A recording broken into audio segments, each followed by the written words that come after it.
ለዛ ለማድረግ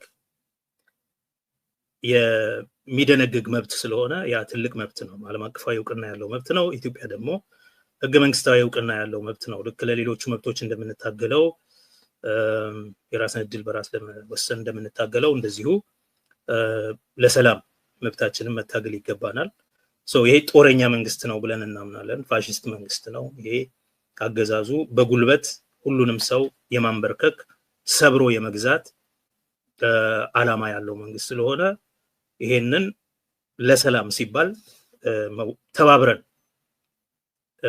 መታገል አለብን ብያምናለሁና ሰው ምን ታገለው አንደኛ የጋራ ጠላት ስላለን በተመሳሳይ ስልት በተመሳሳይ ግብ በተመሳሳይ መሳሪያ በተመሳሳይ ስትራቴጂ የሚያጠቃን ህዝቦች ስለሆነ ሁለተኛ የጋራ በደል ተመሳሳይ ስቃይ ስላለብን ሶስተኛ ምን ታገለው በአንገብጋቢ ሁኔታ ምን ታገለው ለሰላም ስለሆነ ይሄ ደግሞ የጦረኛ መንግስት ስለሆነ ሰላም ለማግኘት ስንል ሁላችንም የምንታገል ሰዎች የውስጥም የውጭም ሰላም ለማግኘት ስንል ይሄን ጦረኛ መንግስት ማንሳት መጣል ስላለብን አራተኛ ይሄ መንግስት ከተባለ ይሄ አገዛዝ ስልጣንን ያማከለ ከሁሉም እጅ ከሁሉም ብሔሮች ለምልክት ያህል እንኳን የነበረችውን ህገ መንግስታዊ ስልጣን ከሁሉም ክልሎች ሰብስቦ ያማከለ ስለሆነ የአንዱ ቡድን ብቻ አይደለም መብት የለሽ ስልጣን የለሽ ይሆነው ኦኬ ሴንትራላይዝድ ስለሆነ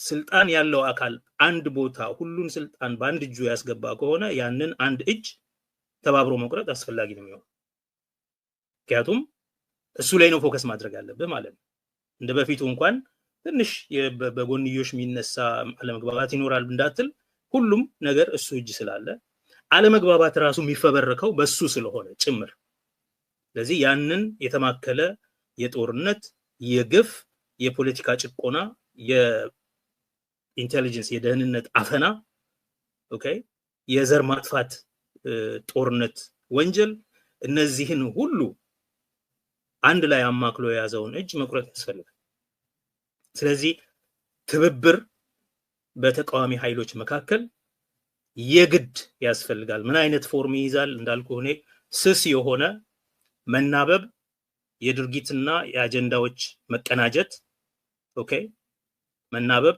ማቀናጀት እና እርስ በርስ መገናዘብ mutual recognition እርስ በርስ መገናዘብ የትጋ ስስብልቶቹ የትጋ ነው ያሉት የትጋ እንውጋው ለምሳሌ አሁን በዚህ ሚዲያ ዙሪያ ያለን ሰዎችን በጣም አምርረው የሚናገሩት ምክንያት ለምንድን ነው በተቻለ መጠን የተወሰነ አይነት አብሮነት በተቃዋሚዎች ዘንድ ሁሉ ይኑር ስለተባለ ነው ለምንድን ነው ይሄ የሚያንገበግባቸው ስስብልታቸው ነው ተቃዋሚዎች ከተባበሩ then እነሱ አበቃላቸው ማለት ነው ምክንያቱም የሚኖሩት በግጭት ላይ ግጭት በመፈብረክ ኦኬ ግጭት በማበራከት ግጭት በማሻሻጥ በዚህ መንገድ እንደሚኖሩ ሰሞኑ የታየም ንግግር ከዛ በፊት ለረጅም ጊዜ ሚልኬሳ ከዛ በፊት የተለያዩ የደህንነት ሰዎች ከውትድርና ከፖሊስ የወጡ ሰዎች የሚናገሩት ሐቅ ነው ስለዚህ የጎንዮሽ ግጭት እንዲኖር በማድረግ ስለሆነ እድሜውን ለማራዘም ሲሞክር የነበረው ያንን የጎንዮሽ ግጭት አንፈልግም የሚል ድምጽ አለ አይደለ እንደው እሱም ለጊዜው ብናስታግስ እሱን ነገር የሚል ድምጽ ከዚህ አካባቢ ስለተሰማ ነው ይሄ ሁሉ ሽብር ይሄ ሁሉ የሴራ ትንተና የመጣው ለማለት ነው ትብብር አሁን የሚያስፈልገው የጋራ ጠላት አለን በተመሳሳይ ብትር በተመሳሳይ ዓላማና በተመሳሳይ ስልት የሚመታን ኃይል አለ ያንን ኃይሉን በሙሉ ደግሞ አማክሎ የሚመታን ኃይል አለ ኦኬ ይሄ ኃይል መመታት አለበት ይሄንን ለማድረግ ብዙ ነገር አይጠይቅም እንዳልኩ የጋራ መገናዘብ mutual recognition መናበብ እና የድርጊት ማጠናከር ማለት ኮኦርዲኔት ማድረግ የተጠናቀረ የተናበበ የተቀናጀ አካሄድ ካደረግን የተሻለ ግብ የሱን ስስብልት የኛን ስስብልት እየሸፈንን የሱን ችግሮቹን እያጎላን እንሄዳለን። ግጭት ከሌለ በህዝቦች መካከል፣ በህዝቦች ውስጥ፣ በፓርቲዎች ውስጥ፣ በፓርቲዎች መካከል፣ በሱ መንግስት ውስጥ እንኳን ግጭት ከሌለ መኖር አይችልም እሱ። ስለዚህ ሁሌ እንዳባላ ነው የሚኖር በራሱ በካቢኔ ውስጥ። ስለዚህ ያንን እድል ላለመስጠት ማለት ነው የግጭት መፈብረኪያ ተቋም ስለሆነ አገዛዙ ይሄንን ቋት መዝጋት አለብን በሚል አይ ቲንክ መተባበር አለባቸው ብዬ አስባለሁ። ለምንድን ነው የሚተባበሩት? አንደኛ ያው የሰላም ጥማት አለው ህዝቡ ሁሉ። አሁን የትም ቦታ ብትሄድ በአገሪቱ ውስጥ ላለፉት 6 ዓመታት የጠፋው ነገር ሰላም ነው። 6 ዓመት ሙሉ የትኛውም አካባቢ ብትሄድ ሰላም፣ ወጥቶ መግባት፣ የህይወት ደህንነት ዋስትና፣ የወል መብት ደግሞ በወል እንደ አንድ ቡድን የመኖር መብት the right to existence ሙሉ በሙሉ የተካደበት ጊዜ ነው። ስለዚህ ሰላም በጣም አስፈላጊ ስለሆነ በፖለቲካ ኃይሎች መካከልም በትጥቅ ትግል የሚታገሉትን መካከል ዋናና አንገብጋቢ ተቀዳሚ የመጀመሪያ ዓላማቸው የሰላም ጥያቄ ነው። ያለ መገደል የህይወት ዋስትና እንደ ወል እንደ ቡድን ደግሞ የመኖር የመኖር መብት ያስፈልጋል። ሁለተኛ የፍትህ ጥያቄ አለው። የሁሉ ህዝብ ወዶ አይደለም የሁሉ ህዝብ ተቃውሞ ውስጥና ጦርነት ውስጥ የገባው የፍትህ ጥያቄ አለው። ይሄ ጥያቄ የወታደራዊ ፍትህ ሊሆን ይችላል፣ ለምሳሌ በትግራይ እንዳለው ፖለቲካዊ ፍትህ በትግራይም በሌሎችም ክልሎች በኦሮሚያ፣ የኢኮኖሚ ፍትህ ማለት የሀብት ክፍፍል ችግር፣ የረሃብ የገንዘብ የመግዛት አቅም መዳከም፣ ኢንፍሌሽን መኖሩ፣ ብዙ የኢኮኖሚ ችግር መኖሩ፣ ይሄ ኢኮኖሚክ ቫዮለንስ ራሱ ብዙ የራሱ ጥያቄ አለው። አሁን ብዙ ጊዜ ወደ ሀገር ቤት ስንደውል የምሰማው ነገር እኔ ሰው እያንዳንዱን ቀን እንዴት መኖር እንደሚችል ግራ እየገባው ወደሚጮህበት ግራ ገብቶት የምናወራው ፖለቲካ ሁሉ ከሱ አቅም በላይ እስኪሆን ድረስ ዛሬን መኖር የማይችል አይነት ማለት ማወራው ስለ ሚድል ክላሱ ዩኒቨርሲቲ አስተማሪዎች እንደዚህ አይነቱን ነው። የመንግስት ሰራተኞች፣ የንግድ ባንክ ሰራተኞች እነዚህን ነው ለነሱ ኑሮ ከብዶ ይሄንን ለመስማት ራሱ ጊዜ የለም የሚባልበት ማለት ነው። ሱንቶ ስለ ሰላም ስናወራ በአዲስ አበባ ውስጥ ጀሞ አካባቢ የምትኖር ከሆነ ታክሲ ከ12 ሰዓት ከ11 ሰዓት ከምሽቱ 11 ሰዓት 5 PM በኋላ ታክሲ ይዞ መሄድ ይቸግረናል ይላሉ። ለምን? ምኑን አምነ? ታክሲው ራሱ ምን አስበህ ነው ግን ይልሃል። ከሀያት ወደ መገናኛ ለመምጣት ከብስራተ ወንጌል ወደ ጀሞ ለመሄድ ታክሲው ራሱ ማለት ነው ምን አስበህ ነው ግን እዛ እንሂድ ምትለኝ በዚህ ሰዓት ይላል። ይሄን ያህል በአዲስ አበባ ከተማ ጀሞ እንግዲህ የአዲሱ ኮንዶሚኒየም ሰፈር ነው 2010 2011 አካባቢ የተሰራ የተከፈተ ማለት 15 ዓመት ምናምን ሆኖታል። ትልቅ ከተማ ነው ራሱን የቻለ ራሱ ጀሞ እና እንግዲህ ብስራተ ወንጌል ሩቅ አይደለም አዲስ አበባ ውስጥ ከኒሳ ትንሽ ወረድ ብለን ማለት ነው። ከዛ ወደ ጀሞ ለመሄድ ምን አስበህ ነው ግን ምናምን ነው የሚለው በታክሲ ማለት ታክሲው ራሱ ይፈራል። ሰው ወጥ አይሄድም። ብዙ ሰው ጀሞ ምናምን ቤት ያለው ሰው አከራይቶ ወጥቷል። ሳይከራይም እዛ ከመሄድ ብለው ለሴኩሪቲ ሲባል ሌላ ከተማ መሃል ተከራይተው የሚኖሩ ሰዎችንም አውቃለሁ። የሰላም ጉዳይ ይሄን ያህል አንገብጋቢ ነው። የጦርነት አውድማ የሆነው የገጠሩ ህዝብ አይደለም ያልኩ ያለሁት። በፋኖ ስም በሸኔ ስም የሚዘመትበት የኦሮሚያና የአማራ ክልል አይደለም ያልኩ ያለሁት። ፊንፊኔ ከተማ ውስጥ ከአንድ አካባቢ ወደ ሌላ አካባቢ ከ11 ሰዓት ከምሽቱ 11 ሰዓት በኋላ ታክሲ ይዞ መሄድ የሚያስፈራ ተግባር ሆኗል። የሰላም ጉዳይ ይሄን ያህል አንገብጋቢ ነው። የምንታገለው በቀዳማይነት የሰላም ስለዚህ ትግል ለሰላም ማለት ነው። ትግል በጦርነት መንገድ የሚሆን በሰላማዊ ፖለቲካዊ መንገድ የሚደረገው አሁን በዋናነት ለሰላም ይሆናል ማለት ነው። ይሄ አንደኛው ነው። ሁለተኛ የፍትህ መጓደል ችግር አለ ብያለሁ። ያንን የፍትህ መጓደል ጥያቄ ሲጠይቁ ሰዎች ስለሚታሰሩ ስለሚገደሉ የፖለቲካ ግድያ ፖለቲካል አሳሲኔሽን ተጠቂ ስለሚሆኑ ተስፋ ሲቆርጡ ነው መሳሪያ ያነሱት። ጥያቄ ያላቸው ጥያቄያቸውን ሲያነሱ ግን የሚደርስባቸው መረሸን፣ መገደል፣ የዘር ማጥፋት፣ የዘር ፍጅት ወዘተ ስለሆነ ጥያቄያቸውን ይዘው የተረፉቱ ያልታሰሩቱ ያልተገደሉቱ መሳሪያ አንስተዋል። ስለዚህ የፍትህ ጥያቄ አለ ማለት ነው። ሶስተኛ የመብት ጥያቄ አለ ማለት ቅድም ስለ ሰላም መብት ሳወራ ነበር ነው። ኢትዮጵያ ህዝቦች ሁሉ የሰላም መብት አላቸው and this is quite a privilege ማለት በህገ መንግስታችን የሰላም መብት አለን። ቅድም እንዳልኩ በመሰረቱ የሰላም መብት የዓለም አቀፍ ህግ መብት ነው። በዓለም አቀፍ ህግ ምንድነው ይሄ ጅምላ ጨራሽ መሳሪያዎችን የመሳሪያ አሽቅድምድም ኒውክሊየር ኬሚካል and biological weapons እንዳይኖሩ ጦርነቶች እንዳይኖሩ ምናምን እና የዓለም ህዝቦች በሰላም እንዲኖሩ የማድረግ የሚል ነው። ያ ግን በኢትዮጵያ ህገ መንግስት ውስጥ የዜጎች መብት ሆኗል። ሰላም ተነግሮ አያውቅም። የዜጎች መብት ነው። ልክ የልማት መብት የዜጎች መብት ነው ኢትዮጵያ ውስጥ። በነገራችን ላይ the right to development internationally የአገሮች መብት ነው። የዕዳ ቅነሳ፣ የዕዳ ስረዛ የሶስተኛ ዓለም ሀገር ህዝቦች ከኦክሲደንቱ ማለትም ከምዕራባውያን ካደጉት ሀገሮች የሚጠይቁት መብት ነው። በእኛ ኮንቴክስት ግን በኢትዮጵያ ህገ መንግስት ውስጥ ዜጎችም ሆነ ቡድኖች የመልማት መብት አላቸው። ይሄ ማለት የድጋፍ እርምጃ ያስፈልጋቸዋል፣ ቅድሚያ ያስፈልጋቸዋል፣ ሰብሲዲ ያስፈልጋቸዋል፣ ዕዳ ስረዛ ያስፈልጋቸዋል ወዘተ ማለት ነው። እና ልማታዊ መንግስት ምናምን እያሉ ሲውተፈተፉ የነበሩት ኢህአዲጎቹ ኢምፓርት ይሄ ኢምፔሬቲቭ ስላለ ይሄ ህገ መንግስታዊ ኢምፔሬቲቭ ስላለም ጭምር ነው። ናው ልማቱ ይቅራሁን ግን የሰላም መብት ዋና ነገር ስለሆነ ነው። ከዛ የመብት ጉዳይ አለ።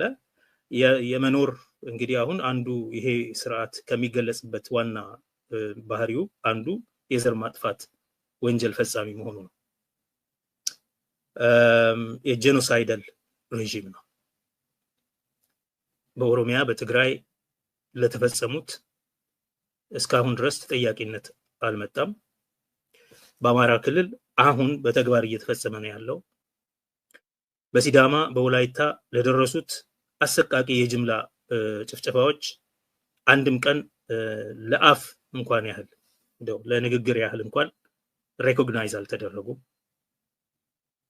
ስለዚህ የህልውና ጉዳይ የመኖር መብት በወል የመኖር መብት የተደፈረ ስለሆነ ብዙዎች ደግሞ ትጥቅ ያነሱ እና የሚታገሉ የሚቃወሙ ሰዎች እኔ የብሔሮች አጋርነት የሚባል ድርጅት ውስጥ አብሬ ሰራ ነበረ። ከሁሉም ክልል ከአፋር፣ ከሐራሪ፣ ከጋምቤላ፣ ከቤንሻንጉል፣ ከኦሮሚያ፣ ከአገው፣ ቅማንት፣ ትግራይ እነዚህን ሁሉ ጨምሮ ከአማራ ይሄ ሁሉ ከተለያዩ አካባቢዎች በጣም ከማጠብቃቸው አካባቢዎች ከሶማሊ ከነዚህ ሁሉ የትጥቅ ትግል ድረስ የሚያደርጉ አሉ። እነዚህ ሁሉ የሚጠይቁት ነገር በአብዛኛው የመኖር የህልውና ጥያቄ አለን የሚል ነው። አንዳንዱ በህይወት ከጄኖሳይድ ሌላው የቋንቋና የባህል ህልውና ከኤትኖሳይድ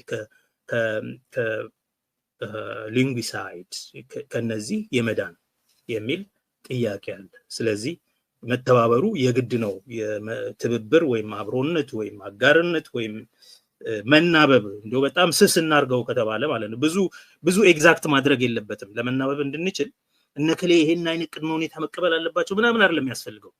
መናበብና የጋራ መገናዘብ ሚውቹዋል ሬኮግኒሽን ነው። እነከሌ በዛ ጋር አሉ እኛ በዚህ ጋር አለን የመባባል አትሊስት ኢቭን ቁጭ ብለህ አንድ ላይ መሰብሰብ አያስፈልግህ ይሆናል። ኢንፋክት ሄደህ ባላል በአካል ሰነድ መፈራረም ሁሉ ላያስፈልግህ ይችላል። ይሄንን ለማድረግ አንድ የጋራ ኮንሶርሽየም እንደ አጀንዳዎችን ማቀናጀት ሌላ ነገር አለ።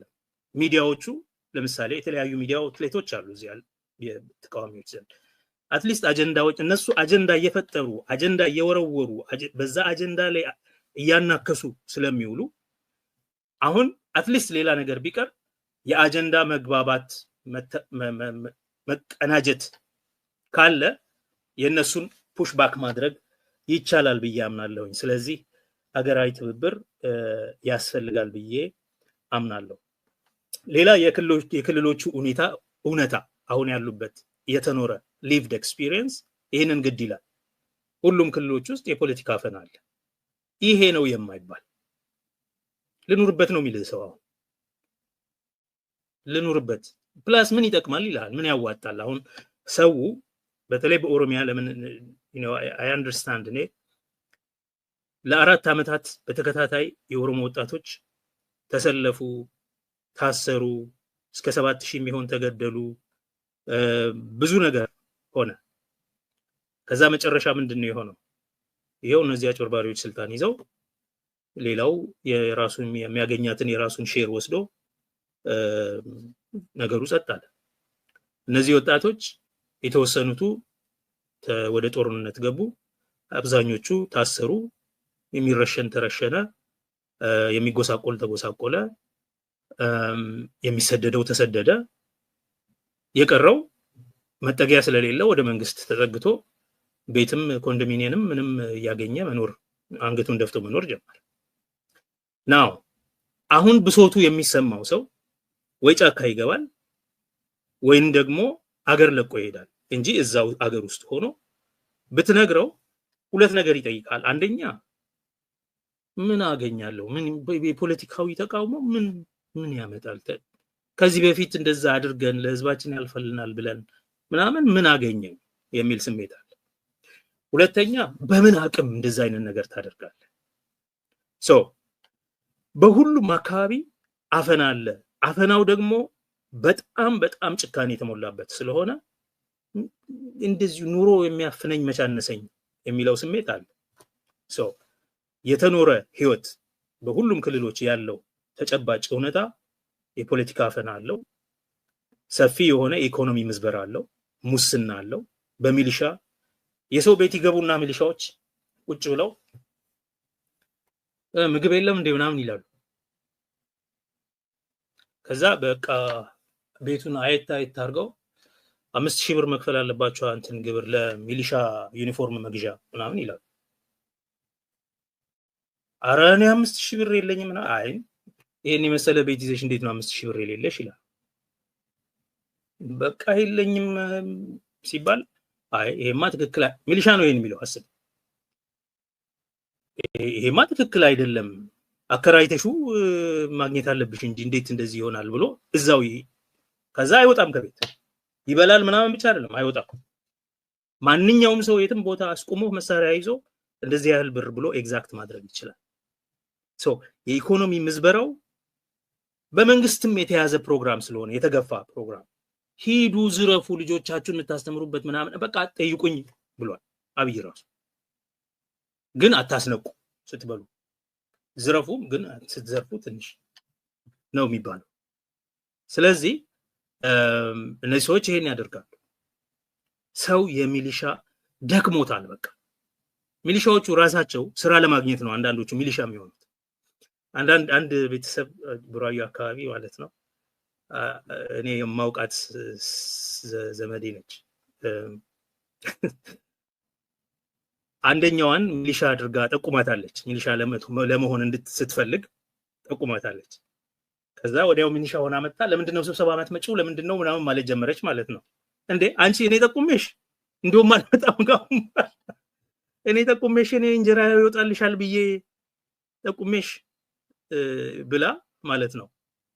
ሁለተኛ እዚህ አካባቢ ተደርሽና ምናምን ነው ኢቭን እነሱም በችግር ምክንያት ነው ወደዛ የሚገቡት። ግን ከገቡ በኋላ ያው ግዳታቸውን ለመወጣት ሲመጡ ያው የመለጥ እዛ ያስገባቸውን ሰው ነው የሚያስቸግሩት። እንደዚህ አይነት የማህበረሰባዊ ቀብስ ሁሉ እስኪመጣ ድረስ ያለ ኢኮኖሚ ምዝበራ አለ። የመብት ረገጣው ጉዳይ ምንም የሚነገር ነገር አይደለም። እኛም ብቻ አይደለንም፣ የዓለም አቀፍ ማህበረሰቡም የተለያዩ የሰብአዊ መብት ተቋማትም በዝርዝር ያወሩት ጉዳይ ነው። ይሄ በሁሉም ክልል ያለ እንዳላቋረጠ ጸግሽ ሚሊሻን ነገር ስላነሳ ማለት ነው። ሚሊሻ ሰው ሲያስብ በደሞዝ የተቀጠሩ ነው የሚመስለው። እኔ ራሴ በደሞዝ የተቀጠሩ ነው የሚመስለኝ ነበረ። ሰሞኑን ከሚልኬሳ ጋር ስናወራ የተረዳሁት ነገር ነው። ደሞዝ የላቸው ግን በገፍ አሁን አንተ እንዳልከው ሰላም አስከባሪ ተብለው ሪክሩት ይደረጋሉ፣ ግን ደሞዝ የላቸው። ደሞዛቸው አሁን ያልከው ነገር ዘርፈው እንዲበሉ የተለቀቁ ሰዎች ናቸው ወደ ህዝቡ ማለት ነው። ይሄንን ለመጨመር ያክል ነው። ደሞዝ የሌለውን ታጣቂ ሰፈር ውስጥ ለቆ ሰውን የሚያስጨንቅ ነው። እኔ ሰሞኑን ነው የተረዳሁት። ትንሽም ቢሆን ደሞዝ ያላቸው ነበር የሚመስለኝ። ይገርማል። እኔም ደሞዝ ያላቸው ይመስለኝ ነበረ። እኔ የሰማሁት የነበረው ዩኒፎርም መግዣ አምጡ ብር ይላሉ የየሰው ደጅ ይሄዱ እና እንዴ ዩኒፎርሙም መንግስት አይገዛላቸውም እንዴ? ታክስ ምን ከፍለው ለምንድን ነው? የኔ አስተሳሰብ ማለት እንጂ እንደውም ጨርሶ ደሞዝም የሌላቸው ደሞዛቸው ጉልበታቸው እንደሆነ ይሄ ማለት ክላሲካል ነፍጠኛ ማለት ነው። ነፍጥ ይዘህ ሄደህ ምንዳህ ደሞዝህ የምትዘርፈው ነው እና አልገባኝ ይል ነበር። እኔ ሰው ቤት ሄደው ገብተው አይወጡም አሉ። ምግብ የለም እንደ ይላሉ። እንዴ ምን ጉድ ነው አልኩኝ። እኔ ምግብ በስነ ስርዓት ምግብ ይጠይቃሉ። ምን ማለት ነው ይሄ? እኔ አልገባኝም ነበር። አሁን አንተ ስትል ሰዎቹም ይበሉ ደሞዝ ከሌላቸው this is what they do ማለት ነው። ይሄንን አላውቅም ነበር እኔ። ገርማል። ያው የስልጣን መማከሉን ጉዳይ አንስተናል። የመብት ረገጣው በሁሉም ክልል ተመሳሳይ በሆነ ደረጃ አለ። የባህል ማጠልሸቱ አለ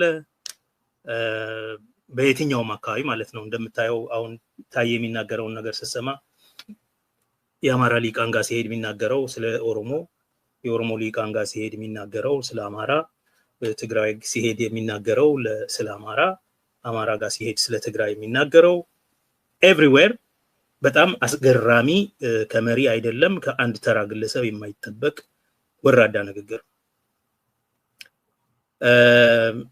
የማንነት ስድቡ ምናምን በተለይ በኦሮሞ ላይ በኦሮሚያ ለአለፉት ዘመናት የተፈጠረውን ማንም የሚረሳው ጉዳይ አይደለም።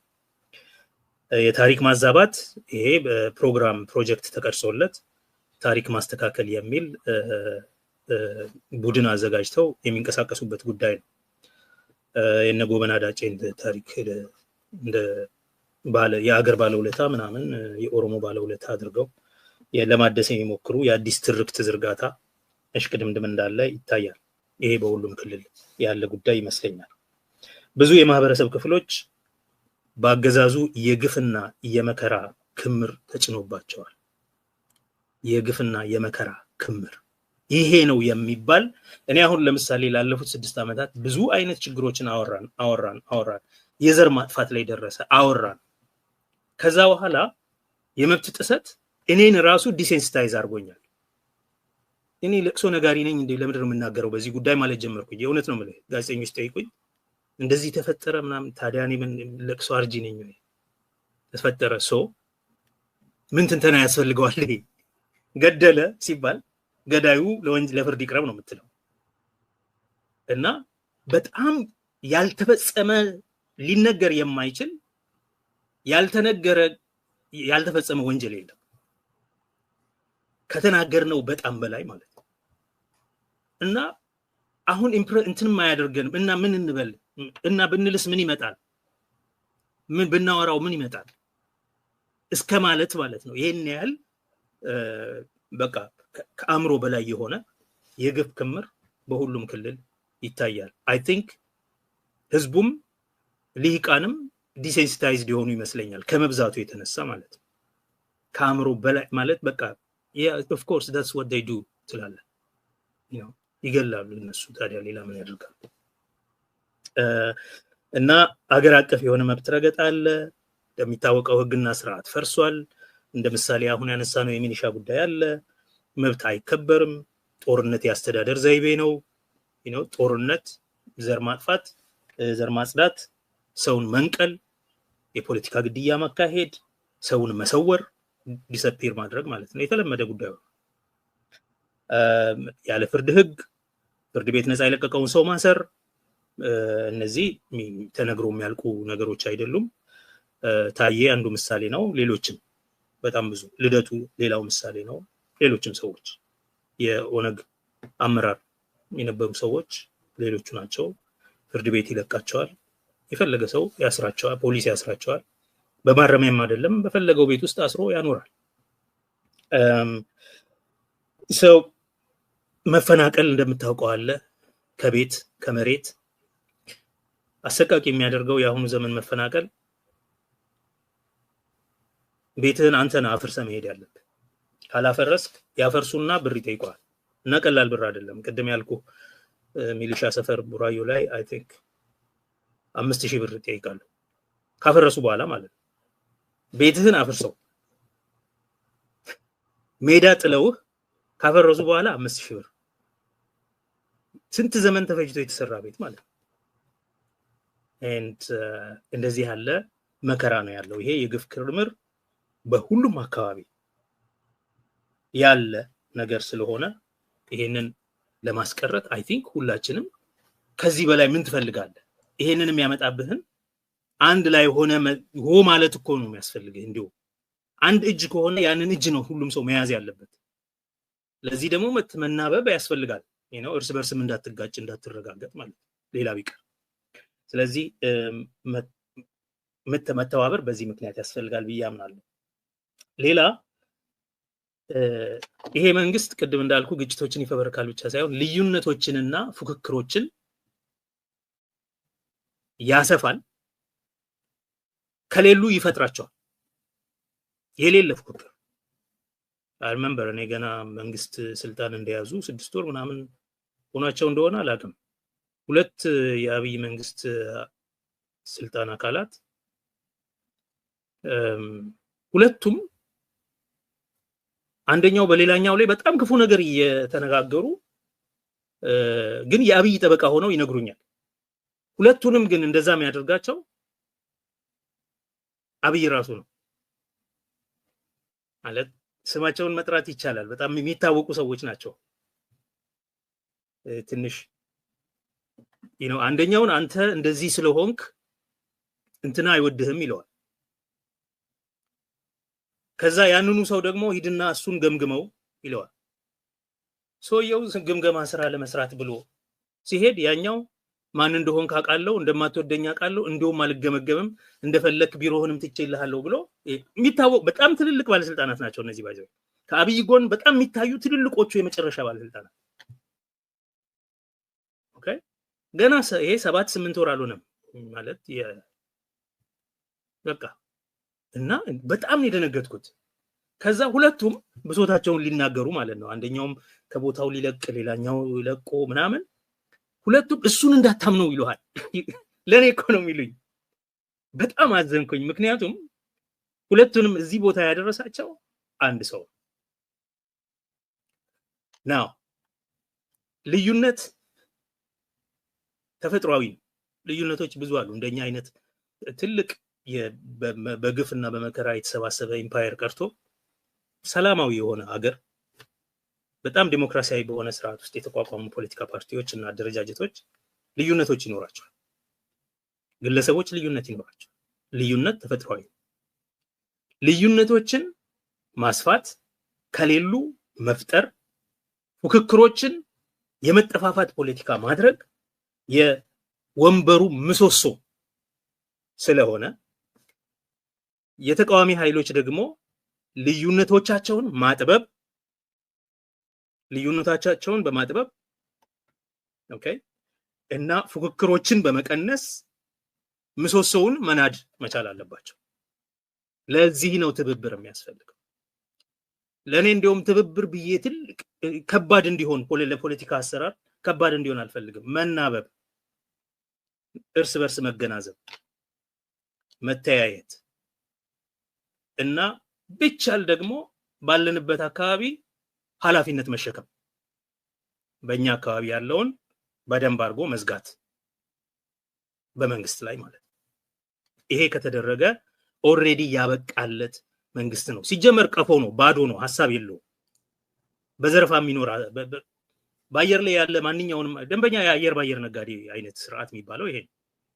በአየር ላይ ያለ ማንኛውንም ሐሳብ በሆነ መንገድ ከዩኤም ከየትም ገንዘብ ተጨምሮበት የሆነ ነገር ይሰራል። የሐሳብ ቀፎ ስለሆነ ምንም ሐሳብ ስለሌለው ባዶ ነው። ድሮም ቢሆን የሚቆመው በግጭት በፕሪኦኪፓይ በማድረግ በአጀንዳ ልዩነትን በማስፋት ፉክክርኖችን በማብዛት ግጭት በመፍጠር የሚዲያ ላይ አጀንዳ በመፍጠር ሳይጋጩ ተጋጩ ብሎ ማውራት፣ ኦኬ ሳይስማሙ ተስማሙ ብሎ ማሴር፣ እንንትና ተስማሙብህ ባንተ ላይ ብሎ ማለት ነው። በእንደዚህ አይነት አካሄድ ስለሆነ የሚሄደው ያ እንዳይኖር እንንትና እኮ አይዋደዱም እንንትና እኮ ተስማምተው ባንተ ላይ እንዲህ ሊያርጉ ነው የሚለው እንዳይኖር ከተናበብክ ለዛ ሁሉ ድል አትሰጥም ማለት ነው። ስለዚህ የሚቆምበት መሰረታዊ ምሰሶ መናድ ተጀመረ ማለት ነው። በአቋራጭ ባጭር ቋንቋ ለመግለጽ ትብብር ለምን ከተባለ ይሄንን በታሪክ አጋጣሚ ከተለያየ ታሪክ ባክግራውንድ እና የጭቆና ውርስ የምንመጣ ቢሆንም አሁን ባለንበት ሁኔታ ግን የህልውና ስጋት አደጋ የሆነብን አንድ ጠላት አለ። ይሄ ጠላት ደግሞ የኛን ልዩነቶችና ፉክክሮች እያሰፋ የራሱ የስልጣን ምሰሶ አድርጎ ያለ ጠላት ነው። ስለዚህ ልዩነቶቻችን የሱ አሴት ከሆኑ ዋናው ካፒታል እሱ ከሆነ እኛ ልዩነቶቻችንን በማቻቻል ያንን አሴት እንነፍገዋለን። ይሄን ብቻ በማድረግ መጣል ይቻላል ማለት ነው። ይሄንን መንግስት የመንግስት ነኝ ብሎ ራሱን የሚጠራው ሌላው ጉዳይ እሱ የሚቆምበት ምንድነው? የአረቦቹም የውጭ የእርዳታ ድርጅቶችም ገንዘብ እና ባጭሩ የአሜሪካኖቹና የአውሮፓውያኑ ድጋፍ፣ እነዚህ ሁለት ነገሮች ናቸው። እነሱን እንዴት ታክል ማድረግ እንዳለባቸውም ትብብሩ ለዛም አስፈላጊ ነው። ምክንያቱም ህልውናው ያለው በአገር ውስጥ ህዝብ ድጋፍ አይደለም። ውስጣዊ ተቀባይነት የትም ቦታ የለው። ውስጣዊ ተቀባይነት ስናወራ በብልጽግና ፓርቲ በራሱ ውስጥ አብይ አህመድ ተቀባይነት የለው፣ ይፈራል እንጂ እና ያው ልክ አሁን ዓለም ሁሉ ትራምፕን የኔቶ ሊቀመንበር ማርክ ሩተር ሰሞኑን ዳዲ ምናምን ብሎ አለዋሉ እና ሁሉም ሰው ያውቃል እንኳን ዳዲ ብሎ አባቴ ብሎ ሊጠራው ቀርቶ እንደ አንድ ተራ ሰው እንደ አንድ የፖለቲካ ሰው እንደማያከብረው ማርክ ሩተር የቀድሞ የሆላንድ ጠቅላይ ሚኒስትር ነው አውቃለሁ። ግን በቃ በዚህ ለኔቶ ያለውን ያ ማህበር እንዳይፈርስ ለማድረግ ሲባል ይሄው ባቂ አቅማችንን በሙሉ በጀት አስተካክለናል ምናምን ለማለት እና እሱን ከነሱ ጋር እንዲቆም ለማድረግ ሲባል እንደዚህ አይነት እሱን የአላረል በቃ ፍላተር የማድረግ ነገር የብዙ ሀገሮች ጠቅላይ ሚኒስትሮች በተለያየ ጊዜ ስለ ትራምፕ ብዙ ነገር ብለው ነበር። ነገር ግን ተመርጦ ከመጣና ስልጣን ከያዘ በኋላ ምን እንደሚያደርግ ስለማይታወቅ ሁሉም ተሰልፈው ደጅ ለመጥናት ስጦታ ለማበርከት እና አኮሌድ ለመስጠት ይሯሯጣሉ። የአብይ አህመድ አገዛዝ በብልጽግና ውስጥ እንደዛ አብቹ የሚሉት አንዳቸውም ብልጽግና ምን እንደሆነ ለምን እንደቆመ አምነው ብልጽግና እሰራለሁ የሚለውን ነገር ተሰርቷል አልተሰራም ብለው እሱን ለመተግበር ቀንተው እንደታየ ማለት ነው እንኳን አይደለም። ምንም አይነት የውስጥ ተቀባይነት የለው። ተቀባይነት ከውስጥ እንደማያስፈልገውም ያውቃል። የገንዘብ ድጋፍ፣ የመሳሪያ ድጋፍ፣ የአሜሪካ ፈገግ ያለ ፊት፣ የምዕራባውያን ፈገግታ ከሱ ጋር ከሆነ ኢትስ ኢናፍ እንደዛ ብሎ ነው የሚያስበው። ስለዚህ ይሄ የቆመበት ዋናው ነገር ነው ካልን እንግዲያው እነሱ ዘንድ እንዴት አድርገን ነው ያንን ተአማኒነት ምናጠፋው? እነሱ ጋር ያለውን ቢጨንቃቸው ነው የሚቀበሉት የታወቀ ነው። ያለውን ተአማኒነት እንዴት ነው ክሬዲቢሊቲውን ምን ቀንሰው ለሚለው የተናበበ ዲፕሎማሲ መስራት ያስፈልጋል። አንድ ስቴት ዲፓርትመንት ገብተን የተለያየ ነገር ተናግረን ስለምንወጣ ፈረንጆቹ ግራ ይገባቸዋል። ከአንድ ሀገር መተን አንድ መንግስት እየተቃወመን አንድ ስቴት ዲፓርትመንት ኦፊስ ገብተን ወይም አንድ ቦታ ደብዳቤ ስንጽፍ የተለያየ ሜሴጅ ስለምናስተላልፍ ፈረንጆቹ ግራ ይገባቸዋል። ይሄ በተደጋጋሚ እኔ ራሴ አጋጥሞኛል። ፓርላማ የሂውማን ራይትስ ሰብ ኮሚቴ ሄጄ ቴስቲፋይ ሳደርግ ፓርላሜንታሪ ኮሚቲስ ለፊት ቴስቲፋይ ሳደርግ ሰብሚሽን ሳቀርብ ምናምን በተደጋጋሚ ያየሁት ነገር የመልእክቶች መተላለፍ አለ። ሜሴጂንግ ልክ አይደለም። አንዳንዴ ታይምሊ አይደለም፣ አንዳንዴ ጨርሶ አይናበብም፣ አንዳንዴ እንደውም against one another ነው የሚሆነው አንዳችን ሌላኛችን ላይ። ይሄ ባለበት ሁኔታ ሰዎቹ ሌላ አማራጭ የለም ይሉሃል። we can only do with what we have and what we have is Abiy Ahmed. so እሱንም ጭምር እንደዛ እንዳይሉም ጭምር ለማድረግ credible alternative እንዳለም ለማሳየት responsible የሆነ ትብብር ማሳየት responsible የሆነ ቅንጅት ሜሴጂንግ ማስተላለፍ አስፈላጊ ነው። ስንተባበር የተሻለ ተሰሚነት በዓለም አቀፍ ደረጃም ይኖረናል። በትግራይ ያሉ፣ በአማራ ክልል ያሉ፣ በኦሮሚያ ያሉ እንኳን እነዚህ ሶስቱ እንኳን ቢናበቡ እኔ ታውቃለህ የኢትዮጵያ ፖለቲካ ችግር በመሰረቱ እነዚህ ሶስቱ እጅ ሆስቴጅ ስለሆነ ነው።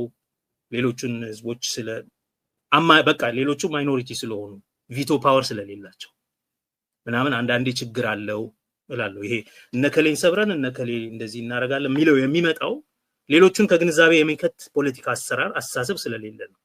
ነገር ግን እነዚህ ሶስቱ እንኳን የተቀናጀ መናበብ ካለ በተቃዋሚዎች ዘንድ ቢያንስ ብዙውን ህዝብ የሚይዙት ክልሎች ስለሆኑ እነዚህ I think የተሻለ ክሬዲቢሊቲ ተሰሚነት ይኖረናል የሚል እምነት አለኝ። ስለዚህ መናበቡ ለዚህ ይጠቅማል ብዬ አስባለሁ። ይቅርታ አስረዘምኩ። በጣም ጥሩ ጸግሽ ሰፋ አድርገ የጸረ አብይ አገዛዝ ትብብር ለምን እንደሚያስፈልግና መሰረቱ ምን መሆን እንዳለበት ስላብራራ እኔ ብዙም መጨምርበት ነገር የለም። ወደሚቀጥለው ሐሳብ እንሻገር እስኪ። የትጥቅ ትግል እንግዲህ የፖለቲካዊ ትብብሩ ምን መሆን እንዳለበት አንተ ስለሄድክበት አሁን አንዱ አብይን የሚገዳደር አገር ውስጥ ያለ እሱን የሚገዳደር የትጥቅ ትግሎች አሉ። በኦሮሚያ የምታውቀው ጉዳይ ነው። የኦሮሞ ነጻነት ሰራዊት፣ በአማራ ፋኖ፣ ትግራይ ሰሞኑን በጣም አስፈሪ የሆነ ሁኔታ እየተፈጠረ ነው። መግለጫ እየተሰጣጡ ነው። የትግራይ ህዝብ ለአምስተኛ ዓመት ድንኳን ውስጥ አንከርምም የሚል ተደጋጋሚ የሆነ ሰልፍ ያካሄዱ ነው። በጣም ልብ ሰባሪ የሆነ ሁኔታ ነው ያለው። በትግራይም የምታውቀው ጉዳይ ነው። እዛም ትልቅ ወታደራዊ ኃይል አለ ልልህ ነው። እንግዲህ እነኚህ ሶስቱን ነገሮች ታሳቢ ካደረግን ፖለቲካውን ትንሽ አውርተናል። ይሄ ወታደራዊ የሆኑ የትጥቅ ታጋዮች መካከልስ ምን አይነት ትብብር መፈጠር አለበት?